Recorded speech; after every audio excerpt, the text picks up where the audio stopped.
first thing you should do is have a good tidy before you start tackling a room, because if it's tidy, it's so much easier to clean and keep on top of.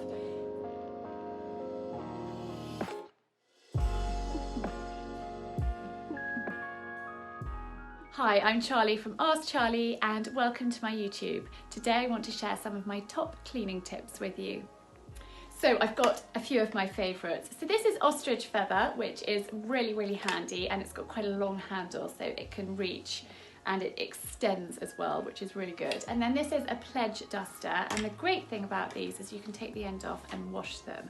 So I'm going to start with this one, and I think it's really important to start at the top and work down. Corners as well, curtains, curtain rails. So literally I just go round the room flicking all dusts and cobwebs off. So that's what we do, and this is just really good. Like this one, let me show you this. This is really good for just wiping down the walls like that. So always start at the top and do that. And then I'm going to show you over here.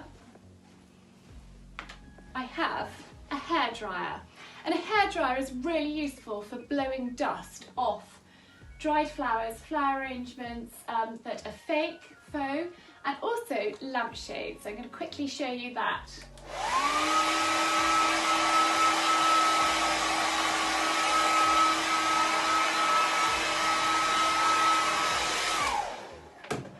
So a quick blitz with a hairdryer can be on a low setting, but basically you want the dust and any cobwebs to come from the top down. So you're getting everything down onto the ground, and then that's when you get the hoover out. So let me get mine. So I've got a Miele cat and dog. I love these. This is probably the third one I've had, and I'm a huge fan. I don't like the hoovers that you push along the whole body of the hoover. I like to have an arm like this, and it's great, it's extendable, and it's also got two settings, so for carpet and for wooden floors, which is really handy. So I then just hoover around, but I also take the end off. And I've got different nozzles and attachments. So just move that out of the way and get hoovering.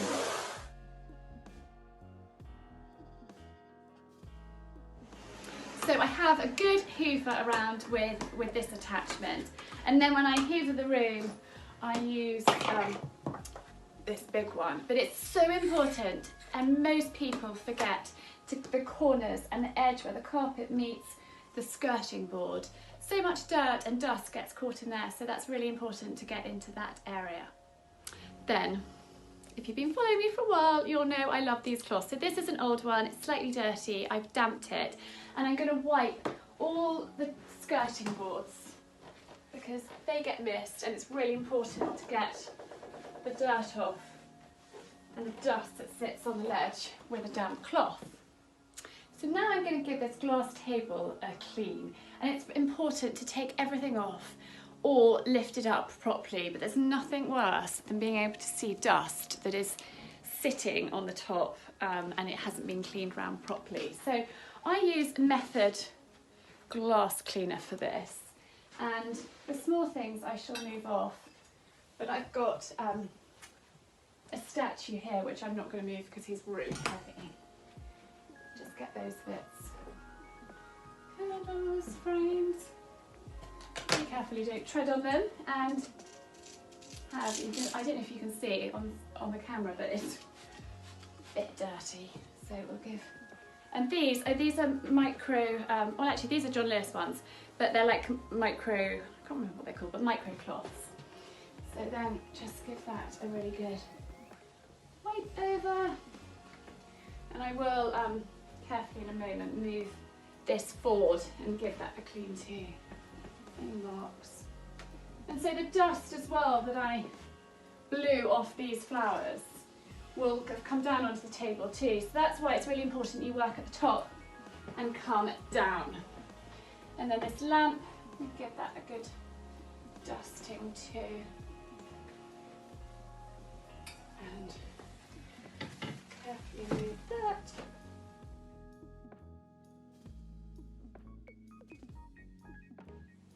So when that's all cleaned and dried, that's a bit of a scratch on there actually, it's not. You can pop your things back on and rearrange. And then I have done a video on how to clean your silver, so these silver frames, if you're wondering on cleaning those, it's on a previous YouTube video. And then pop these back up. And again, you know, give them a dust too. Give them a wipe over. Wipe the tops and just wipe round. And again, you can, with a cool hairdryer, just blow any dust that may be sitting inside a candle out as well. So we've got a house with quite a lot of antique furniture in it, and it's really important that you use a non-silicone based furniture polish. This is a really, really good one. The silicone, things like Mr. Sheen, it's not advisable. It doesn't look after your wood, but this is really nurturing for it. So just a light spray, make sure you've had a good shake, and then use, so I've got another one of these cloths, and I just give it all a nice polish up. And then with my glass cleaner and the cloth that I used on the table, just give the glass a bit of a spritz with this Method glass cleaner. Just go between those. So there we are. And then again, I pull out the wood basket and clean behind it, wipe the skirting boards. I've got this lovely foliage on here, but that all needs to come off and have a good clean. And you know, you can give it a good flick with a feather duster and get any bits off, and then it all will settle down, and then you have a really good hoover up at the end. But the most important thing that you need to remember, which is the first thing you should do, is have a good tidy before you start tackling room, because if it's tidy, it's so much easier to clean and keep on top of. So I've done a previous YouTube video on how to clean out your fireplace, lay it and light it. So I wasn't going to cover that today, but I hope that you found my top tips on working from the top all the way down to the bottom, remembering the corners, cleaning glass top tables and wood furniture and glass, the glass in here. As ever, thank you very much for watching, and please do remember to subscribe and ring the bell to be notified of my new videos.